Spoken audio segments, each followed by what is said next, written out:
Just 2 days now before the Massachusetts primary, the Secretary of State Bill Galvin is here this morning. Let's go on the record. A test of democracy as Massachusetts prepares to vote during a pandemic.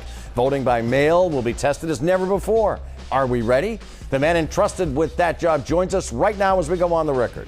From WCVB Channel 5, the inside word from Washington to Beacon Hill. Today's newsmakers are going on the record. And welcome to OTR on this final Sunday in August. I'm Ed Harding, along with News Center 5's political reporter Janet Wu. Just days before the state primary, we are pleased to welcome the Secretary of State Bill Galvin into our studio this morning.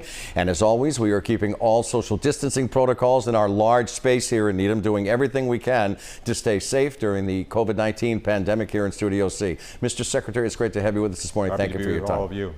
Thank you for being with us, Mr. Secretary. Let's get to the numbers first, just to establish the foundation for this entire conversation. It's sort of a lightning round. How many people have already voted at this point? Over 700,000 ballots have been received already. And this includes both mail-in and in-person? Yes. And roughly about how many have been mail-in, do you think? Over 600,000. And what happens to folks if they have not already put their ballots in the mail, but they got the ballots? Well, if they have put them in the mail, hopefully they will be returned. They can go to my website, my official website, track my ballot, and see if it's been received. We're strongly suggesting to people at this point, however, that they not rely upon the mails. We have encouraged local clerks to make sure they have drop boxes available. In addition to that, they can bring the ballot to the clerk's office. The one thing they should not do and cannot do is bring a completed mail ballot to their polling place. It has to be checked in at the clerk's office first. It needs to go to the clerk's office. And you cannot have relatives bring it with them, even if they're voting in person at the polling place. It must go to the clerk's office so it can be checked in. So in other words, if you have the ballot in your hand, don't go to the polling place, regardless of whether it's Tuesday or early. Well, there's no more early voting at this point.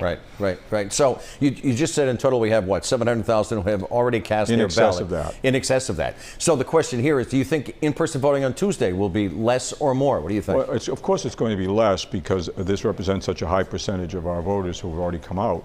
How much less, I don't know. There is some variability around the state in the percentage of voters who've chosen to vote by mail as opposed to in person. In general, communities that are cities have a lower percentage of, percentages of participants. Suburban communities in general have higher percentages. So it's hard to say. In addition, you have the effect of campaigns, both the major campaigns and the congressional campaigns, but also, I think especially significant, are local campaigns for the legislature that may have the effect of driving up turnout in some districts. So do you anticipate longer lines? You know, no, I don't anticipate lines at all. Yeah. So what, just curiosity, what is the record for a Massachusetts primary? And do you anticipate we could exceed that? I don't think we're going to anticipate it. It happens to be a primary. It was my first statewide run. It was 1.5 million. And you don't think we'll get that high this time out? Okay. I don't think so. As you know, Mr. Secretary, the president predicts massive voter fraud. What problems or signs of potential problems have you seen so far? Well, we certainly haven't seen fraud. I mean, the biggest fraud about Donald Trump's predictions are that they are fraud. The fact of the matter is there's no evidence of that. We have had problems.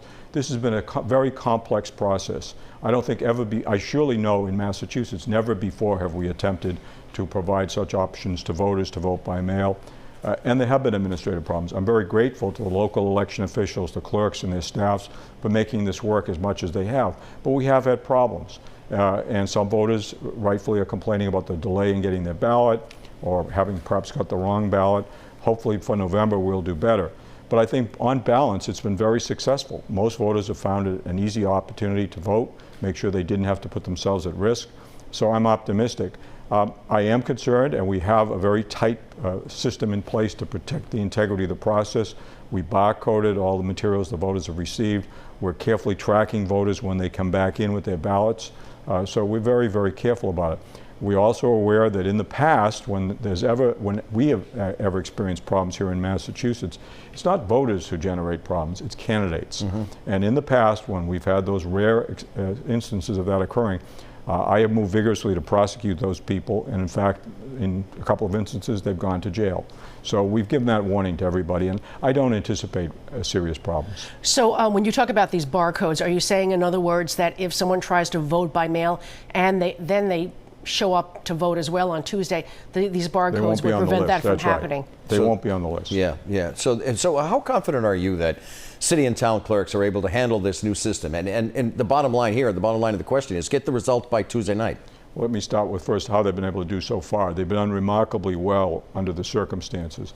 I am concerned about November because the volume is going to increase even more.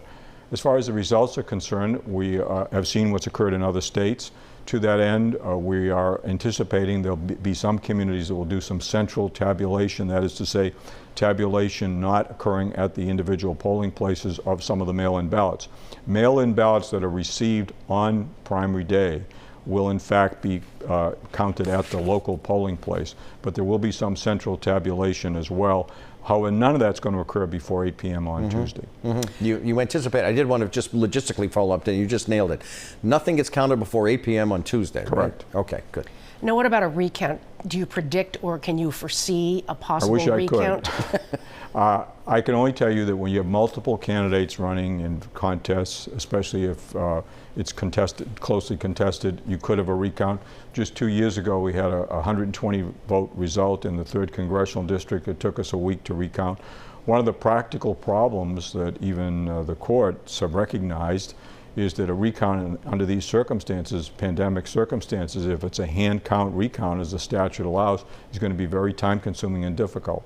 I hope we're not in that situation, but it's certainly a possibility. So let's talk about what's driving the turnout. Is it the local elections or the big congressional races in the U.S. Democratic U.S. Senate race this year? I would say the primary driver is the U.S. Senate race, and secondly, the 4th congressional race and the 1st congressional race and some of the other congressional contests, primary contests that are on. But I will tell you that local races tend to bring out the highest percentage turnouts if they're intense. So open legislative seats, for instance, where that's occurring, or intense contests, that's going to further drive up the turnout. Local ones, local ones tend to drive it. It's interesting because you would think that the statewide election, the Well, Senate it's a combination, would, yeah. but local ones mean you have people actually canvassing, whether it's by phone, however they're getting people out to vote. People are, especially in open seat situations where there are local contests, they tend to be pretty intense. Do you think this vote by mail structure is here to stay, not just this year, but in every election? In some fashion, yes. Yeah. I think voters have found it helpful. We are going to have to tweak it. We're going to have to tweak it perhaps even for November. But we're going to have to make sure that it's an option for voters as long as we can protect the integrity of the process. So I have to ask you, have you voted yet? No. And why? Well, I like to go to the polls. Many people do. It's also an opportunity for me to go and examine the polls on Election Day. I will tell you, my office has spent a great amount of money to protect the safety of the polls, and I assure voters they're going to be very safe should they choose to vote in person. We've got a lot of protective gear out there for local workers. We've got sneeze guards, we've got spacing, we've got all sorts of possibilities for voters. So especially I think voters can feel comfortable if they want to vote in person, they'll have no risk. But clearly you can understand the uneasiness if Well, people, of course I do. even just the volunteers who are, not just, I don't mean just, even the volunteers who are inside the polling place. Well, that's why we provided the materials we have, protective gear and sneeze guards and other things that are there. We are well aware of it. We've had town elections earlier this year. We know we've been through this, we've tested it, we know what we have to do. And you did say a little earlier that you do expect more people going to the polls in the cities as opposed to the suburbs. Well, I'm only saying fewer people have voted by mail in the cities, so if the turnout's fairly even, especially if they're local contests, there'll be probably a higher raw number of people going out in the cities.